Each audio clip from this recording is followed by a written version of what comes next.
మరి వేసేసుకున్నాను sun glasses, ఎందుకంటే నేను వచ్చింది ఈ రోజు బీచ్. హాయ్ అండి. మరి ఈ రోజు అయితే మా అన్నయ్య అండ్ మా ఫ్రెండ్స్ తో కలిసి ఎగ్గొట్టాం కాలేజ్. మరి అందరం కలిసి పోదాం అనుకున్నాం బీచ్.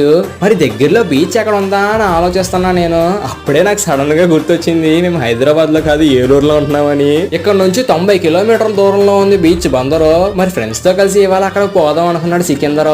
మరి 90 కిలోమీటర్ల బండి ఒక్కడే తోలితే రేపటి నుంచి ఆడు కూర్చోడానికి కూడా చచ్చిపోతాడు. అందుకనే బండి నేను మా అన్నయ్య దగ్గర నుంచి తీసుకొని డ్రైవింగ్ చేసేస్తున్నాను. మరి వేసేసుకున్నాను సన్ గ్లాసెస్, ఎందుకంటే నేను వచ్చింది ఈ రోజు బీచ్. మా ఫ్రెండ్స్ అందరితో కలిసి సముద్రాన్ని ఏలేద్దామని డిసైడ్ అయ్యాను. లోతు ఎంత ఉండదు అంటారు. మరి నేను లతీష్ గడికి మంచి పోజ్ ఇవ్వరా, నేను దేవర్లా వీడియో తీస్తా అంటే దొబ్బేరా అని పక్కన అమ్మాయి బాగుందని చూస్తున్నాడు.